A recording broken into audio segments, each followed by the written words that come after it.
Welcome to this week's episode of Bridge to Faith. We're here now in Berlin, Germany.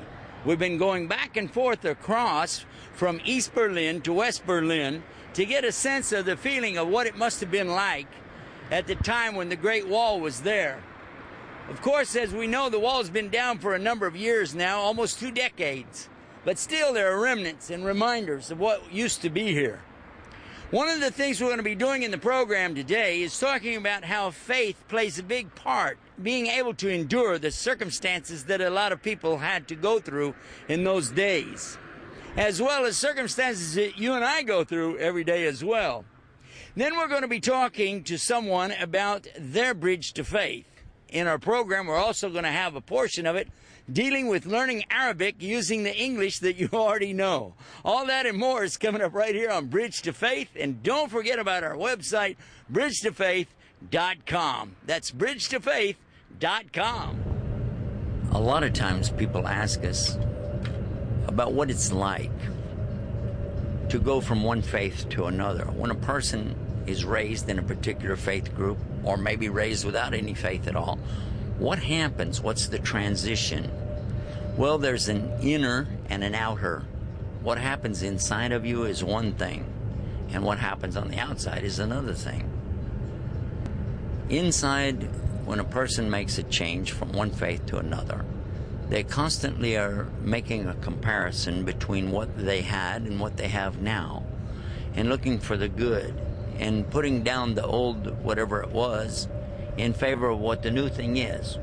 After all, when we make any kind of choices in life, we like to think we made good choices, substantial choices, right choices, and so therefore we're going to consider whatever we had before, whatever we got rid of, that was a good idea, and what we have now is a good idea. So these are some of the things that we'll consider when we make a change in the direction of our lives, especially in our faith. This is a very big thing, what I'm going to believe.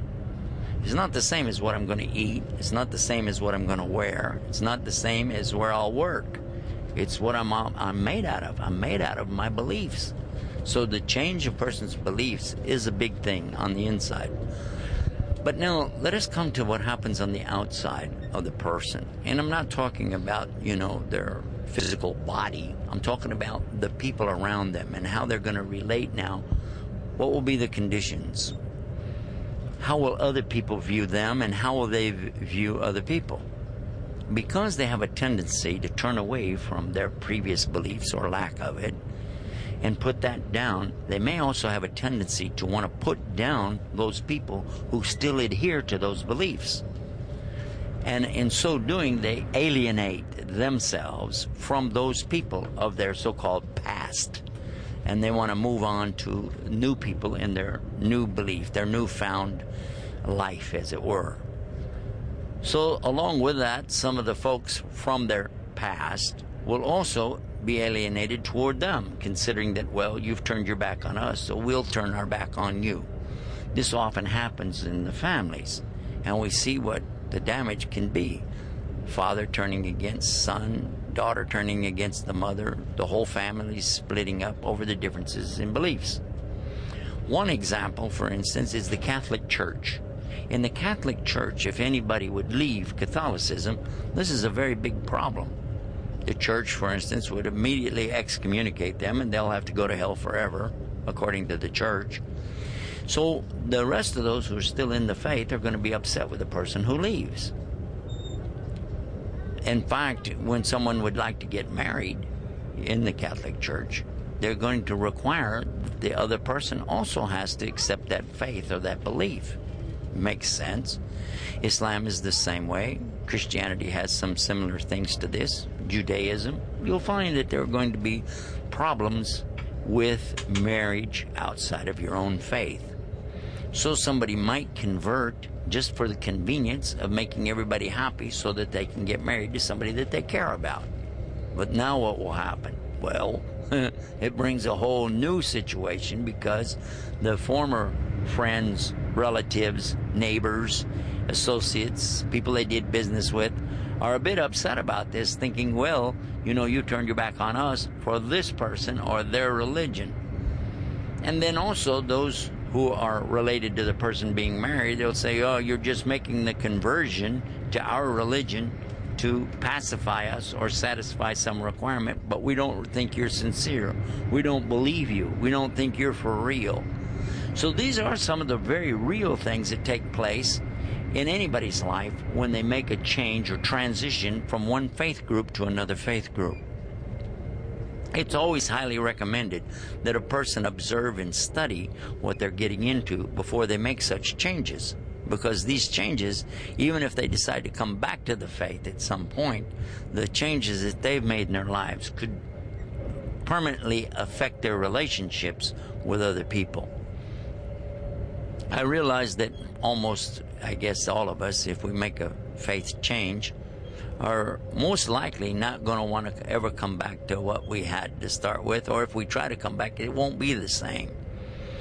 So it's important to consider, if we're doing this change to please a person, to please somebody else, even just to please some fantasy that we have that might at some time be lost in the future, it would be better to really observe and understand that any change that I'm going to make is not going to be for me, just in what I'm going to get out of it, but rather it's going to be for my relationship with the Almighty. Because if I'm changing my belief in Almighty God and what I want to do about that, then it really needs to be for His sake. And if it could be said that I'm purely doing it for my Lord, what I believe about my Lord, and what I want to have as a relationship with my Lord, then if that's substantial enough, it will be able to withstand any of the difficulties, any of the relationship breakdowns that we might experience from that. All of this is very relative and very important when we start talking about people changing faith.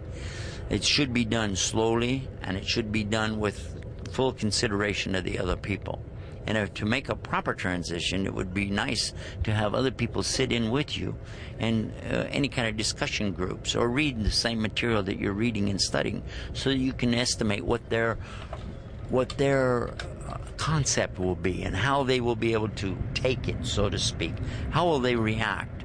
And you would know by presenting the material to them and seeing what they would say about that.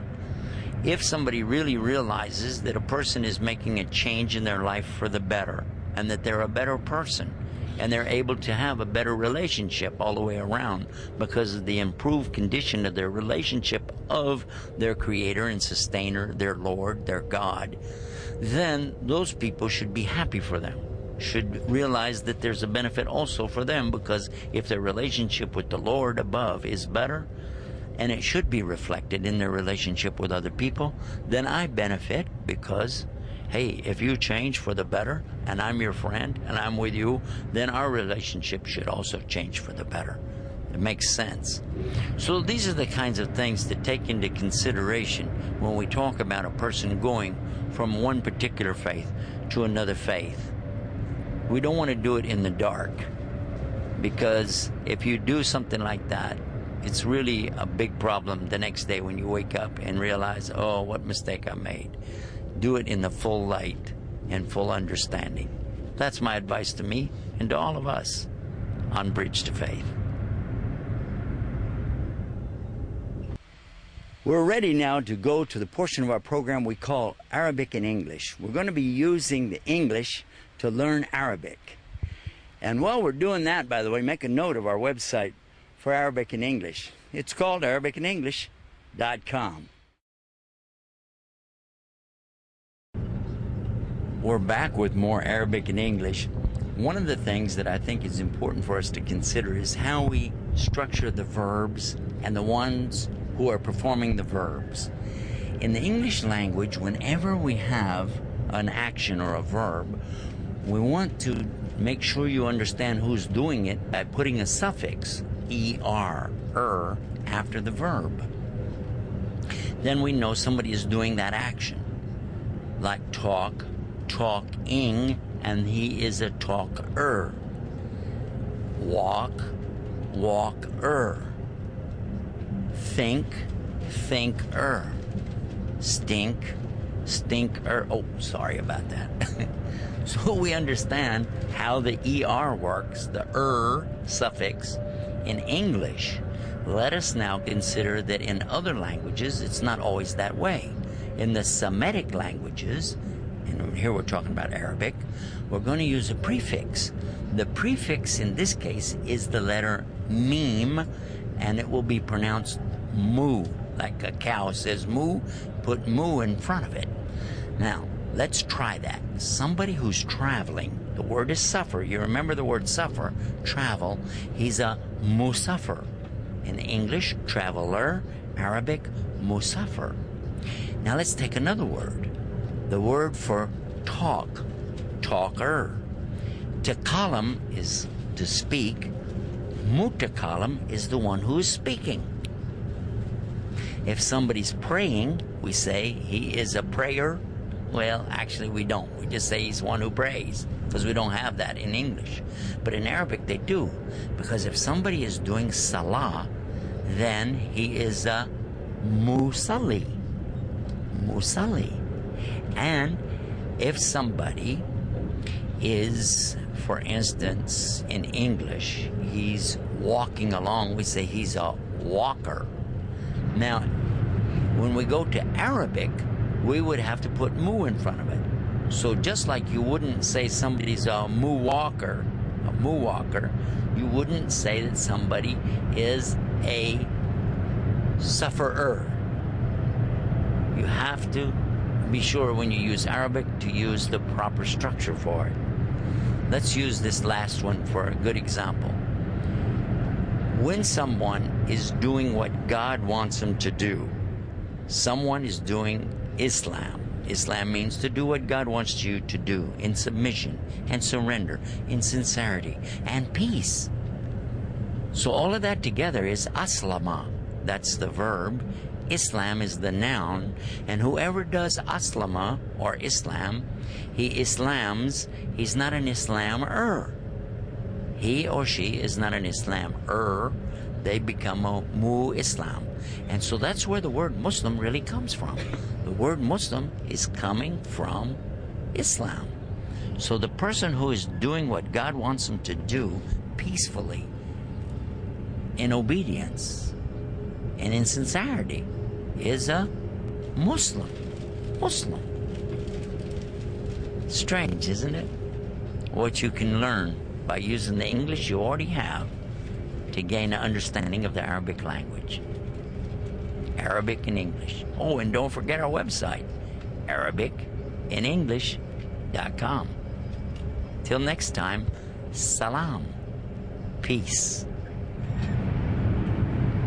Now we come to the portion of our program where we learn about somebody's particular bridge to faith.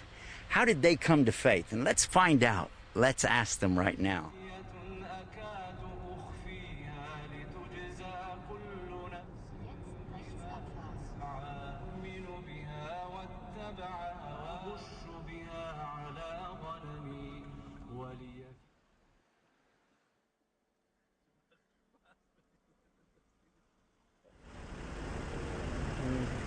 This is one of the old farmhouses out here. What used to be in East Berlin, yeah? East Germany. East Germany.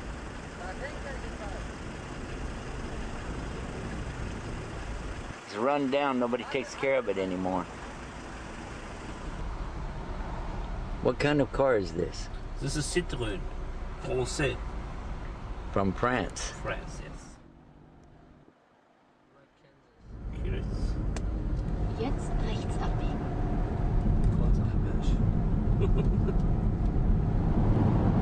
Nach einem Kilometer leicht rechts abbiegen.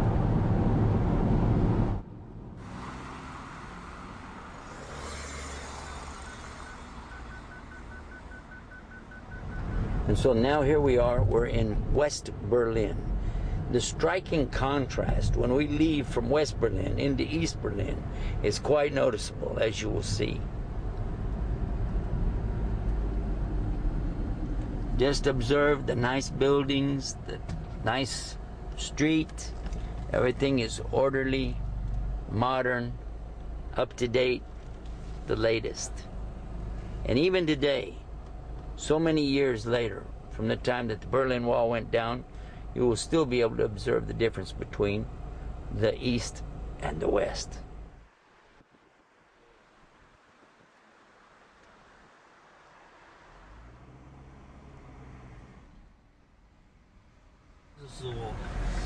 This is where the wall was. Behind the wall was actually physically right where the building is. So, and here we are at Checkpoint Charlie. looking at the tourists.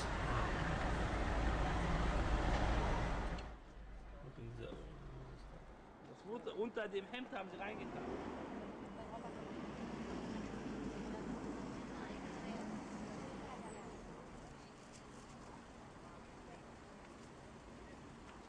This red is the wall. West Berlin under the wall for 200 kilometers.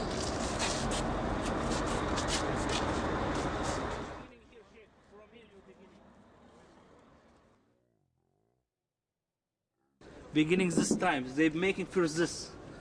Only for the cars, not allowed, but the people can go and return. 6-2. Building situation. Beginning. Looking, they beginning with the war. They're not allowed, Russian people. This is GIs. This is a Russian soldiers. He was first killing. So this is American over here and Russians over here. Yes. Now this guy first killing from the Russians and Eastern communism. He will go to west side, they not allowed. He say, I will go. They're killing him. Slowly making some changes, huh? Yes.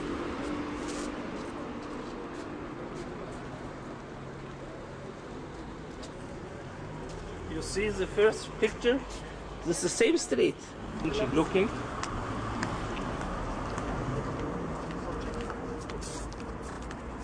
East Germany. Did you know? You see? Right, left, the wall. This is Checkpoint Charlie. So this became Checkpoint Charlie here. This is west side. Here is east. From here you can looking what they doing. The east people, the commission was Russian. We are now at Checkpoint Charlie. Here was the Berlin Wall. Here met the American soldiers and the Russian soldiers with a what's the name? A tank, yes, a tank. They came the American tank and the Russian tank. Here's the Russian side and there's the American and British side. Very good. American and British and Russian. Where were the Germans through all of this? The German.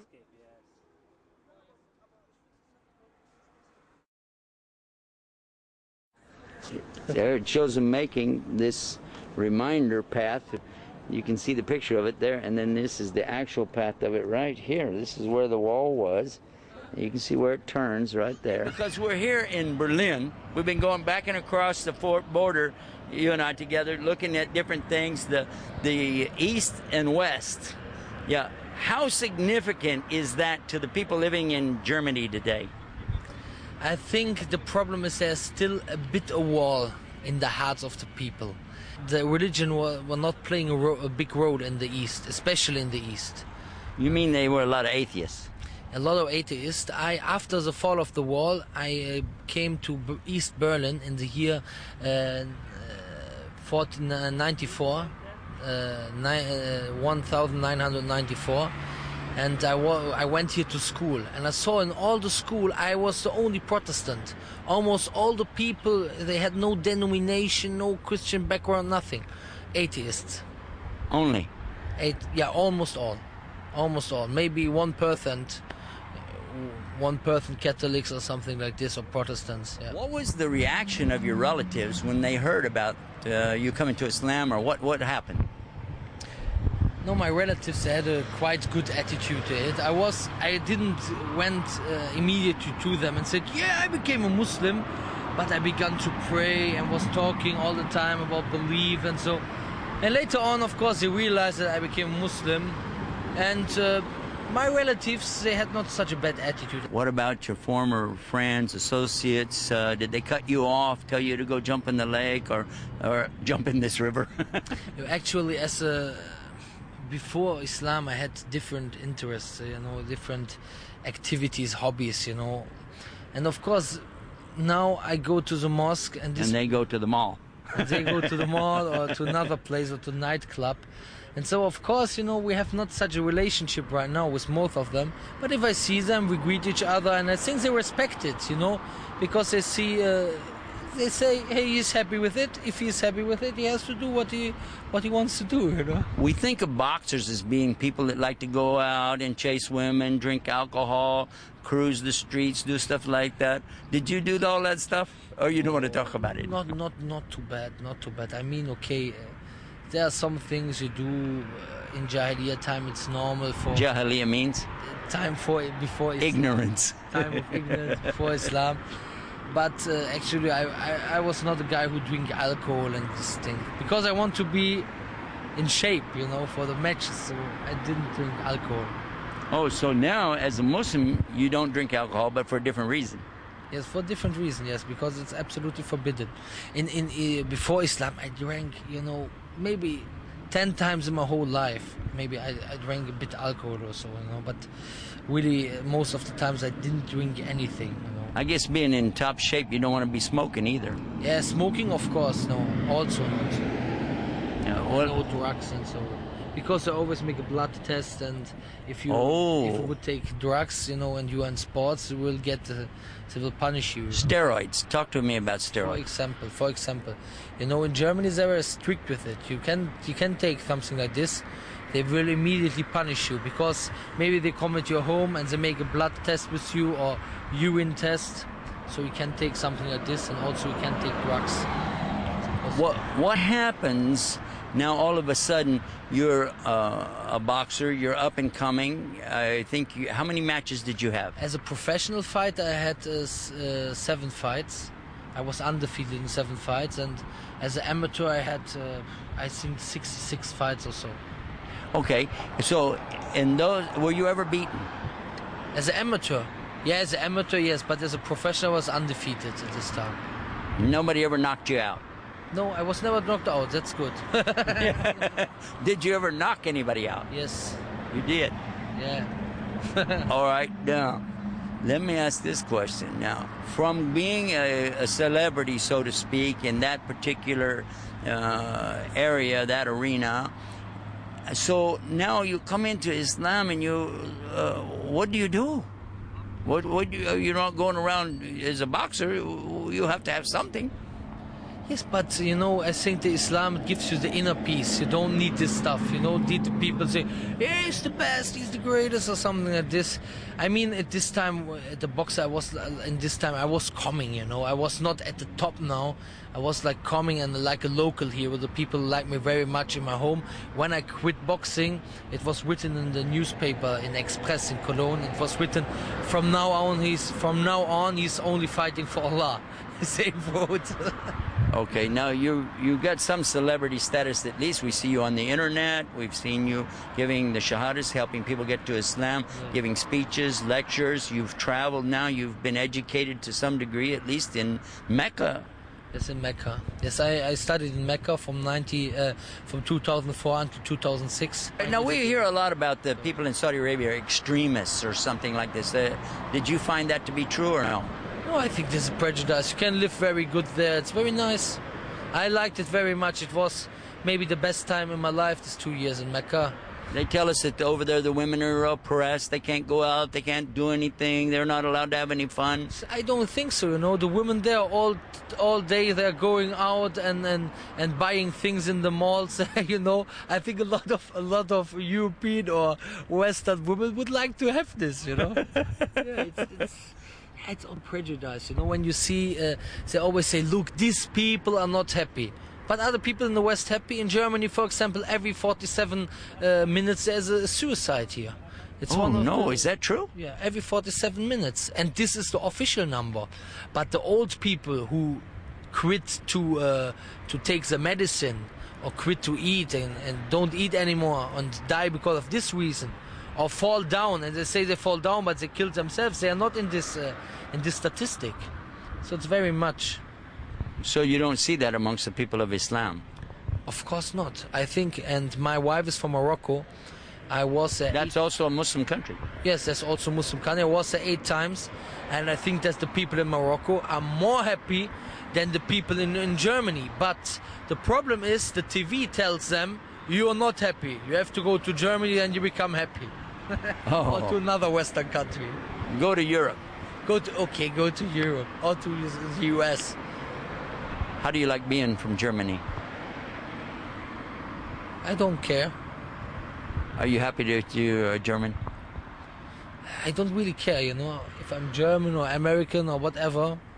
You know, inna akramakum indallahi atqakum. The best from you is the one with the most taqwa. May Allah give us taqwa. What is taqwa? In English, taqwa, God, fear of God, like fear of God, something like this. So that's the best of people, not by their blood, not by their citizenship, not by their passport. Right. Surah Al-Hujurat, verse, I think 13, I don't know exactly. They can read, inshallah. Yeah, chapter 49, I guess, huh? 49 is Hujurat, yes. Yeah. Chapter 49, verse, I think it's 13 or 15, something like this. Right. Well, that's our episode of Bridge to Faith for this week. And we encourage you to visit our internet website at bridgetofaith.com, where you'll be able to see more of Pierre Volvo, who is now Salahuddin, Abu Hamza Salahuddin. and Abu Hamza. Well, that's it for this week's episode of Bridge to Faith. Remember our website, bridgetofaith.com. Until next time, peace. Salam alaikum.